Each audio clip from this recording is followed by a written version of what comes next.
ಹಗಲು ಏನಪ್ಪಾ ಅಂತಂತಂದ್ರೆ 12 ತಾಸು ಹೇಗಿರುತ್ತಾ ರಾತ್ರಿ ಆಗಿರುತ್ತೆ. ಸೊ ಈಗ ತಿರ್ಬೇಕಾದಾಗ ಏನ್ ಮಾಡ್ತಾ ಇರ್ತೀವಿ ಅಂದ್ರೆ ನಮಗೆ ಮುಂಜಾನೆ ಸೂರ್ಯೋದಯ ಆಗುತ್ತೆ, ಸೂರ್ಯಾಸ್ತ ಆಗುತ್ತಲ್ಲ, ಮಧ್ಯಾಹ್ನ ಜಾಸ್ತಿ ಗಂಟೆಗಳು ಬಿಟ್ಟಾಗ ಏನಾಗುತ್ತದೆ 12 ಗಂಟೆ 1 ಗಂಟೆ ಈ ತರ ಆಗಿರ್ತದೆ. ಸೊ ಈಗ ತಿರ್ಬೇಕಾದಾಗ ಏನಾಗ್ತದೆ ಸೂರ್ಯ ಹುಟ್ಟೋದು ಎಲ್ಲ. ಸೊ ಇದಕ್ಕೆ ನಾವು ದೈನಂದಿನ ಅಂತ ಕರಿತೀವಿ. ಮುಂದೆ ಸೂರ್ಯನ ಕಿರಣಗಳು ಮುಂದೆ ಬಿದ್ದಾಗ ಹಿಂದೆ ಇರೋದೇನಾಗಿರುತ್ತೆ ದೇಶಗಳಿಗೆಲ್ಲ ಅರ್ಥ ಆಯ್ತಾ? ಎಕ್ಸ್ಪ್ಲೇನ್ ಮಾಡ್ತೀರಾ?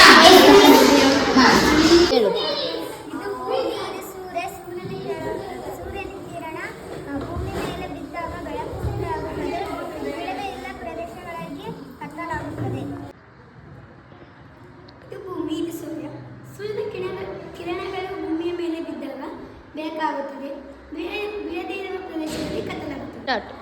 ಭೂಮಿ ಸೂರ್ಯನ ಕಿರಣಗಳು ಭೂಮಿಯ ಮೇಲೆ ಬಿದ್ದಾಗ ಬೆಳಕಾಗುತ್ತದೆ, ಬೀಳದಿರುವ ಪ್ರದೇಶಗಳಲ್ಲಿ ಕತ್ತಲಾಗುತ್ತದೆ.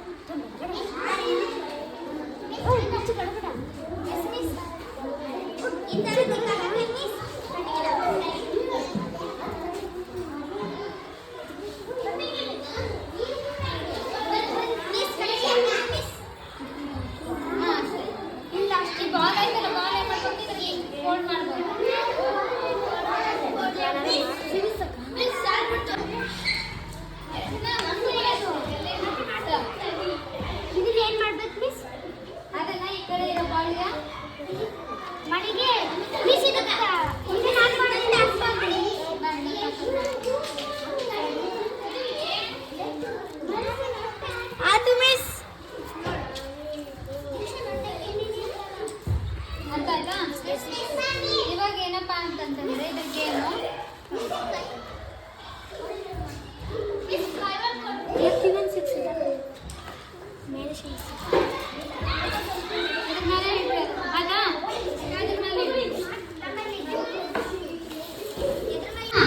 ಈಗ ಸೂರ್ಯ ಏನಪ್ಪಾ ಅಂತಂತಂದ್ರೆ ಸೂರ್ಯನ ಕಿರಣಗಳು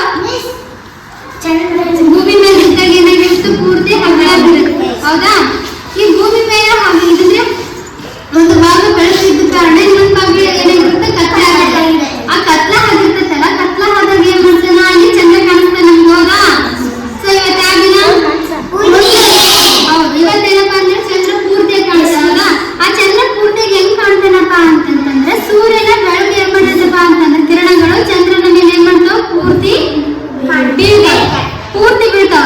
ಇದ್ದಾಗ ಏನಾಗುತ್ತಪ್ಪ ಅಂತಂತಂದ್ರ ಏನ್ ಮಾಡ್ತಾನ ಚಂದ್ರನ ಸರ್ಫೇಸ್ ಇರ್ತೈತಲ್ಲ ಅದರದ್ದು ಏನ್ ಮಾಡ್ತೈತಿ ಸೂರ್ಯನ ಕಿರಣಗಳಿಂದ ಹೊಳಿತೈತಿ. ಹೊಳೆದಾಗ ಏನಾಗುತ್ತೆ ನಮ್ಗೆ ಪೂರ್ತಿಯಾಗಿ ರಾತ್ರಿಯಲ್ಲೂ ಸಹ ಏನ್ ಮಾಡ್ತೈತಿ ಬೆಳಕು ಸಿಗುತ್ತ. ಅದೇ ಬರ್ತಾ ಬರ್ತಾ ಬರ್ತಾ ಬರ್ತಾ ಏನಾಗುತ್ತಪ್ಪ ಅಂತಂದ್ರೆ ಅರ್ಧ ಚಂದ್ರಾಕೃತಿ ಆಗುತ್ತ. ಅರ್ಧ ಚಂದ್ರಾಕೃತಿ ಆದ್ಮೇಲೆ ಏನಾಗುತ್ತಪ್ಪ ಅಂತಂದ್ರೆ ಸೂರ್ಯ ಮತ್ತು ಚಂದ್ರ ಭೂಮಿ ಮತ್ತು ಚಂದ್ರ ಒಟ್ಟಿಗೆ ಇದ್ದಾಗ ಏನಾಗುತ್ತಪ್ಪ ಅಂತಂದ್ರ ನಮಗೆ ಅವತ್ತೇನಾದ್ರೂ ಕತ್ಲೆ ಇರ್ತದೆ, ಅದು ಅಮಾವಾಸ್ಯೆ ಅಂತ ಕರಿತೀವಿ. ಕಾರಣ ಏನಪ್ಪಾ ಅಂತಂದ್ರೆ ಭೂಮಿ ಸೂರ್ಯ ಮತ್ತು ಚಂದ್ರ ಏನ್ ಮಾಡಿರ್ತಾರ ಒಟ್ಟಿಗೆ ಇರ್ತಾರೆ. ಆ ಕಾರಣಕ್ಕಾಗಿ ಅವತ್ತೇನು ರಾತ್ರಿ ಹೊತ್ತು ನಮಗೆ ಬೆಳಕು ಇರೋದಿಲ್ಲ, ಅದಕ್ಕೆ ಅಮಾವಾಸ್ಯೆ ಅಂತ ಕರಿತೀವಿ ನಾವು. ಅದೇ ರೀತಿ ಬರ್ತಾ ಬರ್ತಾ ಬರ್ತಾ ಅಂತಂದ್ರೆ ಹೊಳಿತಿರ್ಗ ಹಂಗೆ ಈ ಕಡೆ ಸ್ವಲ್ಪ ಏನ್ ಮಾಡ್ತಿರ್ತಾನೆ ಚಂದ್ರ ಕಾಣಿಸ್ತಿರ್ತಾನೆ, ಅದ್ರ ರಿಫ್ಲೆಕ್ಟ್ ಆಗಿ ಯಾವ್ದು ಸೂರ್ಯನ ಬೆಳಕು ಬೀಳದಿರೋ ಪ್ರದೇಶಗಳಿಗೆ ಏನಾಗ್ತಾನ ಚಂದ್ರ ಬೆಳಕಾಗಿ ಇರ್ತಾನೆ. ಅರ್ಥ ಆಯ್ತಾ? ಅರ್ಥ ಆಯ್ತು? ನೀವ್ ಮಾಡ್ತೀರಾ?